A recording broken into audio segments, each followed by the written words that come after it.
Kesurang baca Allahumma sholli ala sayyidina Muhammad wa ala alihi. Nah, Ali di situ bukan hanya keluarga yang menjadi keturunan Rasul. Jadi Ali itu lebih umum daripada sahabat. Cuman orang sebagai keluarga itu yang kita beriman walaupun kita penuh dengan dosa, kita disebut pengikut karena kita sangat jauh jaraknya dengan Rasulullah. Baik itu tempat maupun itu masa, sangat jauh. Ya. Tapi kita masih kebagian nunut batu mengikuti istilahnya risalah yang diajarkan oleh Rasulullah Shallallahu Alaihi Wasallam, itu saja. Yang mudah-mudahan kita semuanya ini kategori umatnya, gitu. Kategori pengikutnya, kategori keluarga. Sebab keluarga itu sekutu. Gitu. Kalau sahabat itu hanya orang yang ketemu dengan Rasul, berhadapan yang beriman ketemu dengan Rasul, itu namanya sahabat. Walaupun cuma hanya sekejap mata, itu ya, itu. Atau dia di masa Rasulullah beriman walaupun tidak pernah ketemu, itu juga tetap sahabat.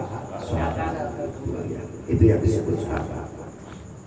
Nah, kalau orang sudah tidak ketemu dengan Nabi, hanya ketemu dengan sahabat, itu disebutnya tabi'in, pengikut.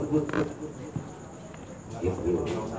Nah, ketemu dengan tabi'in, tidak ketemu dengan sahabat, apalagi dengan Rasulullah, itu disebutnya tabi'in, pengikut dan pengikutnya.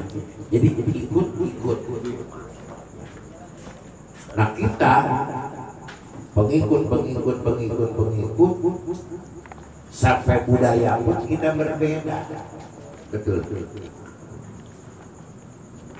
Kalau orang Arab itu yang namanya kumis dengan jenggot udah biasa, nggak pala dia.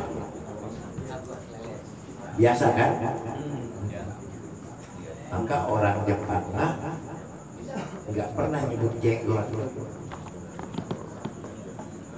Orang Jepang nyebutnya apa? Balagadona.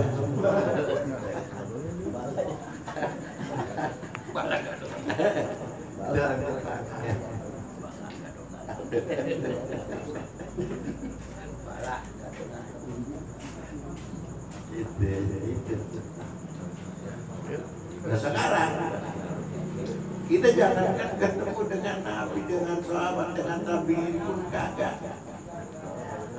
Ketemu dengan siapa? Ya, dengan ustaz-ustaz yang sama belajar dengan kita. Mereka belajar kepada kiai, kiainya juga belajar kepada kiai, kan gitu. Dan terus dia punya guru nyampe kepada Rasul juga mempunyai guru siapa? Jibril guru kepada Allah. Jadi pusatnya di sini. Ya, mudah-mudahan kita di sini nyambung semuanya. Amin. Nyambung semuanya mata rantai kita. Gitu ya. Dengan hadirnya kita di sini, insya Allah kita dipersatukan. Ya. Kita mati semua itu umat Rasulullah. Ya, kita doakan saudara-saudara kita yang sedang diuji oleh Allah dan musibah ya, khususnya daerah Cianjur dan sekitarnya gitu ya, daerah Cugedang, daerah Pacet, itu dulu tempat main abah itu. Bukan Sinak lah, itu masih di pegunungan istilahnya apa, dari Cianjur ke Belak Kulon sedikit, Macet Ciberem itu istilahnya apa, kecamatan Macet, kecamatan Cugedang kan Cimacan sebelah sini. Sebelum Cimacan itu Panyawian dulu, Sebelum Panyawian ada Cipanas dulu, ya, baru Cimacan. Cimacan sebelah sininya. Habis Cimacan baru ke Puncak Pas. Ya kesininya udah Bogor lagi, walaupun itu masih Puncak. Kita lanjut aja pelajaran kita. Wa yajuzu ayat tama bil hurri ayat amal hurru bil abdi.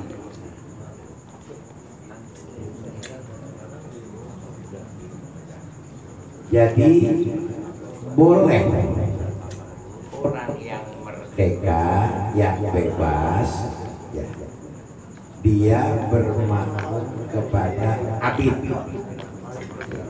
kepada hamba sahaya. Cuman sekarang itu udah nggak ada kan ya, perabidan hamba sahaya itu udah nggak ada sekarang ya, udah merdeka semua.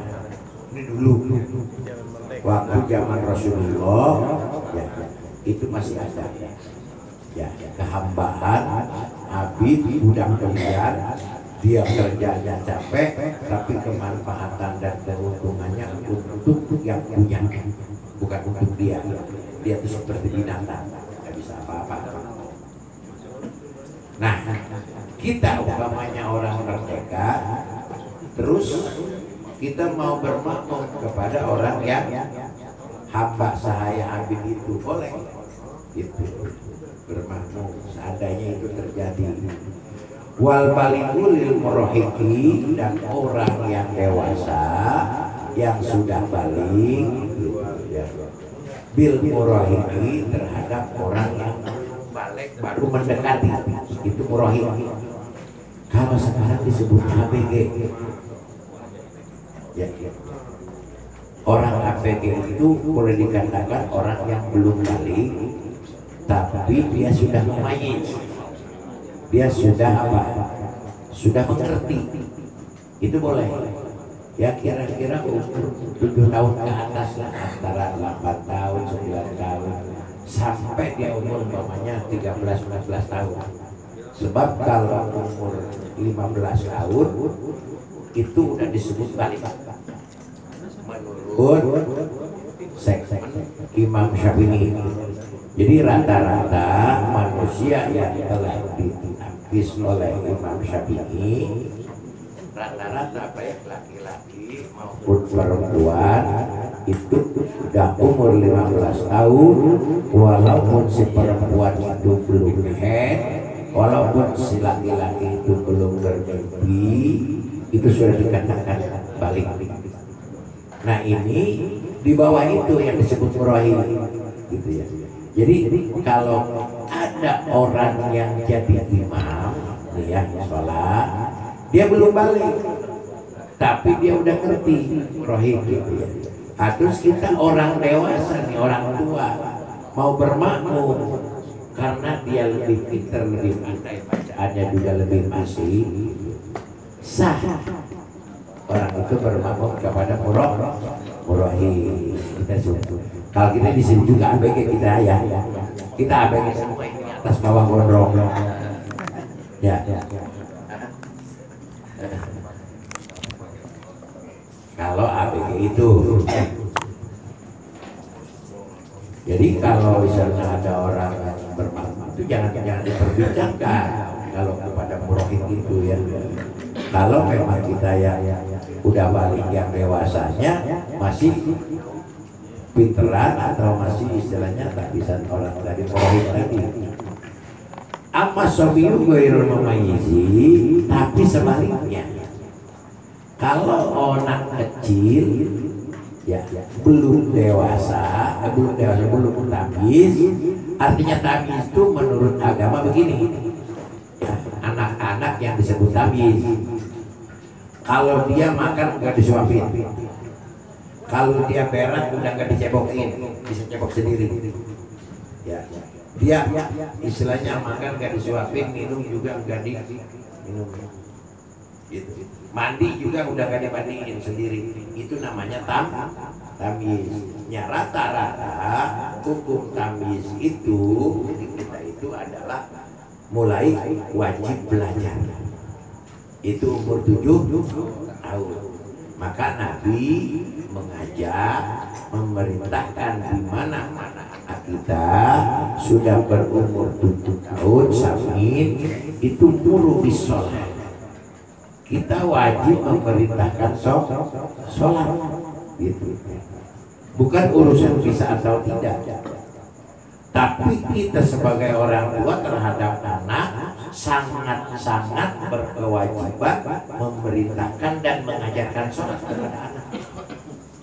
Kalau merintah doang nggak diajarkan, mana mungkin dia tahu, mana mungkin dia ngerti, mana mungkin dia mau, kan gitu.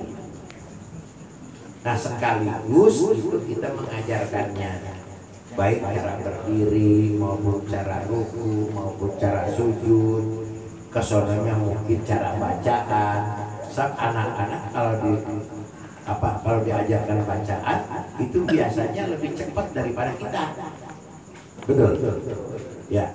Sebab dia lebih cepat menangkap talaran-talaran daripada istilahnya kita yang sudah kadaluarsa lidah kita.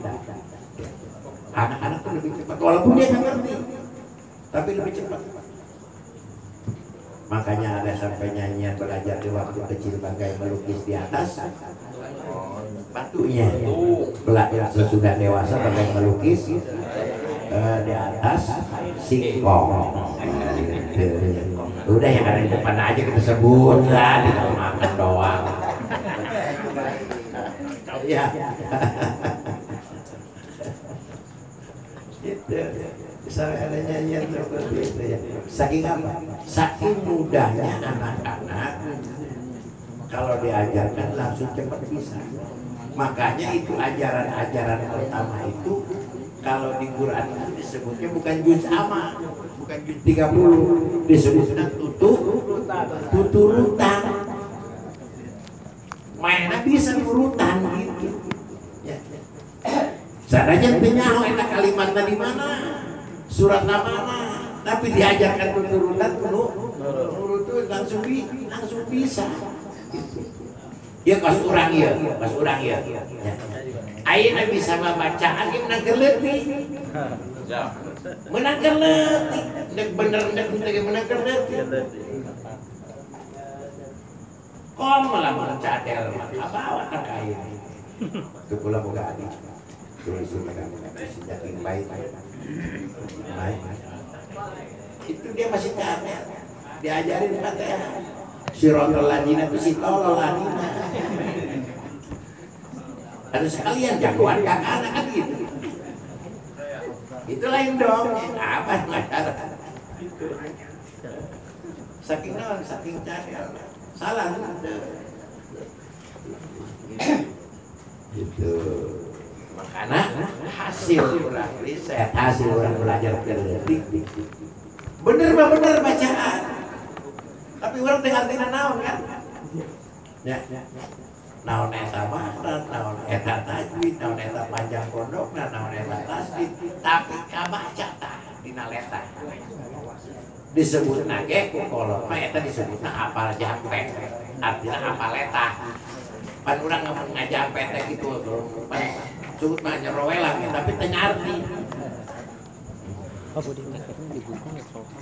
Eta disebut apa jampe mau burung bari burung gajah depan bari marah kan kitu pamana. Urang teu nyaho gajah istilahna depan bari marah teu nyaho. Mau ngurung bari burung teu nyaho. Eta kalau kita bermakna umpamana aya budaan dan mumayyiz dan canda abis pintar laju urang ngomong ka budak eta teu saeta pala yasihu al iktidau bihi, maka kita bermakmum sholat terhadap orang yang belum nabi itu tidak sah. Wala tasihu qudwatu rajulin imra'atin, juga tidak sah orang bermakmum seorang laki-laki bimra'atin kepada perempuan. Walaupun perempuan itu kiai, walaupun perempuan itu ustadzah, lebih pintar dari kita karena kita merasa bodoh, terus kita yang di belakang yang imamnya perempuan perempuan ustadzah itu tidak sah. Sepinter apapun itu perempuan, tidak sah. Sebodoh apapun itu laki-laki, tetap yang harus jadi imam laki-laki. Jadi tidak sah juga seorang laki-laki bermakmum kepada perempuan. Walaupun sah muskilin, walaupun sah muskilin bimroatin, wala bimuskilin. Artinya ya. Artinya tak. Walaupun sah muskilin, walaupun sah bimroatin muskilin, wala bimuskilin. Artinya begini, tidak sah kita bermakmum, ini laki-laki kepada orang banci. Artinya banci menurut kitab, menurut fikih, dia punya alat vital dua. Punya laki-laki kelaminnya punya perempuan juga ada. Dua-duanya ada. Itu namanya banci. Lain banci atau di jembatan Cisadane. Ya. Anu di pintu 10 sangenggo. Lain eta banci urang pada di pinggir jalan sama kacerek tanya. Ser. Lain eta. Eta mah lain banci. Ya, lain banci. Sebab barang nama ngan pohoan jadi status karena identitas, ngerti? Tamu disebut cek bahasa lain yang jadi bintang lain kan pohokan status.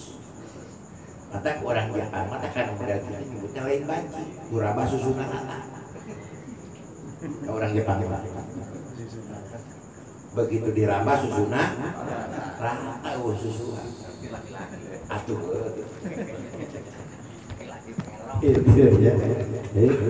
Tahu lain hunsa anu hunsa tidak sah seorang laki-laki ya bermakmum kepada banci. Juga orang banci juga bermakmum kepada banci tidak sah. Nah, orang banci juga bermakmum kepada perempuan, perempuan juga bermakmum kepada banci juga tidak sah. Jadi intinya orang banci tidak boleh jadi imam. Gitu ya. Karena apa? Karena yang bermakmum siapa saja enggak sah. Seperti laki-laki bermakmum kepada perempuan. Tapi kalau muskil, tadi yang disebut banci khunsa muskil, artinya muskil itu sulit dihubungi yang sebenarnya apa? Itu muskil. Ya. Kan orang kadang-kadang jadi bahasa orang kaya, itu muskilat kita jangan di ini kan gitu. Artinya muskil itu sulit. Disebut awewe jadalah. Jeung sifat lagi. Birahina roba-roba bulan ieu itu bisa jadi hasil perempuan ingin ke laki-laki. Nanti bulan depan mah justru dia hasratnya laki-laki ingin ke perempuan. Itu berubah-ubah tuh yang punya alat vital dua. Sulit kita ya ngomonginnya. Ada nggak kira-kira? Ada. Cuman kalau sekarang kan bisa dideteksi oleh medis, oleh dokter-dokter karena udah canggih alat, udah canggih istilahnya pengetahuan, itu nanti cenderungnya kemana? Kalau di alat dua, nah kalau cenderungnya dia ke perempuan, maka alat laki-laki yang dibuat dia dijadikan perempuan. Nah kalau dia cenderungnya ke laki-lakian, maka alat perempuannya ditebas, ditutup supaya jadi laki. Itu kalau sekarang. Tapi entah kalau hati nuraninya nggak tahu. Cuman sekarang tuh bisa ya dirubah-rubah seperti itu karena kecanggihan medis. Wala qori'in wa huwa may yahsunu al-Fatihah. Wala qori'in tidak boleh juga orang yang masih yang rapi baca Quran, baca Fatihahnya, dia bermakmum kepada orang yang Fatihahnya belepotan. Awas. Yang bacaan Qurannya belepotan, sedangkan kita bacanya rapi. Nah, untuk diri kita mah bermakmum kepada orang yang masih belepotan itu bagi kita makasar. Kalau bagi yang lainnya sebodoh, terserah dia punya pengetahuannya masing-masing. Gitu. Jadi tidak sah bermakmum kepada orang yang belum fasih baca Qur'annya, baca Fatihahnya.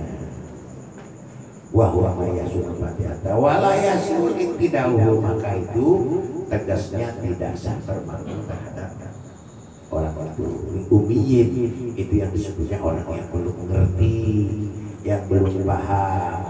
Wa huwa may yakhullu biharfin, dia kadang-kadang suka menyalahi antara huruf satu dengan huruf yang lain, au tasdidatin, atau dia tidak memasang yang pas tasdidnya minal Fatihah yang ada di dalam Fatihah. Seperti lafaz ba ada tasdidnya Rabbil alamin, jadi dibaca Rabbil alamin, aturan panjang di alam yang nggak ada tasdid ditasdidin alamin gitu ya, bacaan seperti itu. Nah, kita tahu, kita lebih ngerti, lebih bisa daripada yang jadi imam itu, maka untuk diri kita bermakmum kepada orang yang seperti itu tidak sah. Pala tasihu tidak sah kita bermakmum pada hal yang itu, gitu ya. Summa asyara musannif diisyaratkan oleh pengarang ini kitab li surutil qudwati, tentang syarat-syarat bermakmum, biqaulihi, dengan ucapannya pengarang ini kitab, wa ayyum maudidin sholatil masjidi bi sholatil imamihi awal masjidi wa huwal makmumu alimun bi sholatihi. Artinya di mana kita dudukan kita bermakmum terhadap imam yang ada di dalam masjid, ya, si imam tadi sholatnya, sedangkan kita bermakmumnya jauh atau kita di luar masjid, gitu ya. Jadi antara si imam dengan makmum harus tahu alimun bisolatihi, dengan gerakan sholatnya imam. Makanya kan harus, kalau masjid itu penuh, masjid itu jauh, ada yang sampai keluar-luar, kan ada Bilal ya. Bilal itu harus ngerti, bukan hanya dia sekedar memberitahu kepada yang lain, dia juga harus sekaligus zikir, harus sekaligus tasbih, gitu ya. Kalau dia hanya memberikan tahu kepada halayak yang tadi, itu batal dia salatnya. Gitu ya, si Bilal itu ya.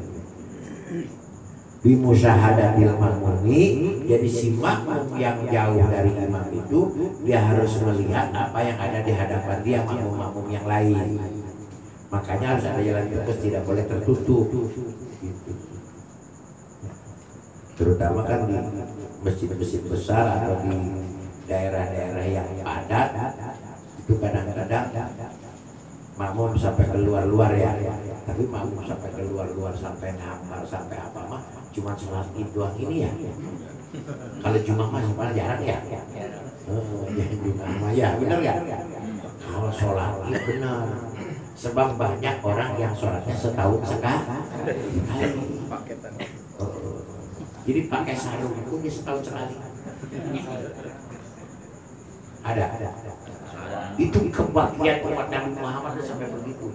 Ada yang kebahagiaan sholat cuma setahun sekali. Dia nggak tahu bahwa itu sunnah atau wajib, nggak tahu. Pokoknya mah ikut aja sholatnya. Ya. Makanya imam juga pakai ya ayuhanas kan ya. Syuatimnya itu ya ayuhanas, ayah iyo ayah panas, di jero mah iyo, di luar mah panas.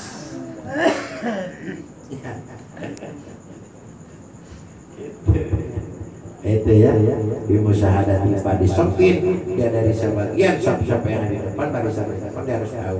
Jadi ada nembus. Ya, jadi jangan lebih daripada 300 hasta. Jadi kalau lebih daripada 300 hasta itu tidak sah. Kalau ke belakang ajza'u ibadi sempit cukup jadi sah dia untuk bermakmum kepada orang itu. Itulah ya sekelumit kita tentang keterangan tata cara berjamaah gitu ya.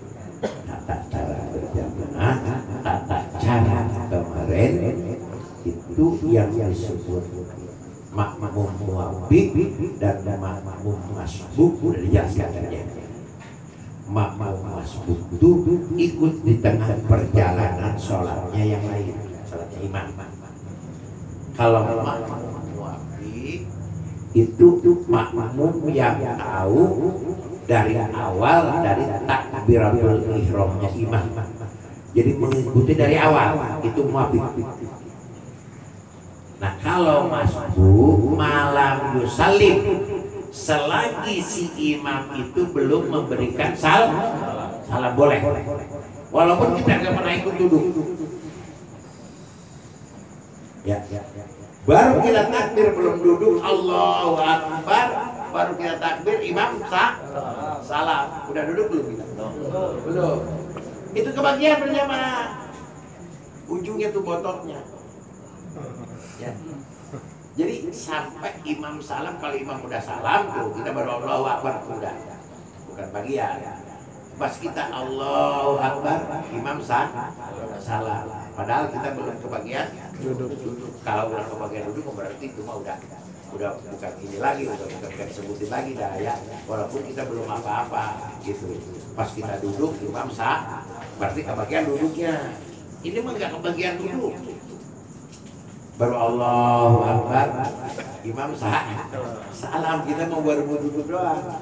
Nah itu juga terusin, berarti itu kita masih kategori orang bermakmum, berjamaah, dapat pahala tuh 27 derajat gitu. Tapi di Jumat mah nggak bisa begitu. Di Jumat mah ini mah di sholat hari ya yang dibawa. Jumat mah khusus kan permainannya ya. Karena apa di Jumat mah imam dia wajib, dia meniatkan jadi imam, makmum apalagi berniat jadi makmum, dan kesemuanya itu hukumnya fardhu ain. Kalau di luar istilahnya sholat Jumat mah itu fardhu kifayah. Kalau kita mau ngambil fardhu kifayah, kalau kita mau ngambil sunnah muakkad, ya itu ada dua versi. Ada yang sebagian ulama fikih menyebutkan bahwa berjamaah itu adalah sunnah muakkad, ada sebagian lagi menyebutnya fardhu kifayah. Itu saja ya.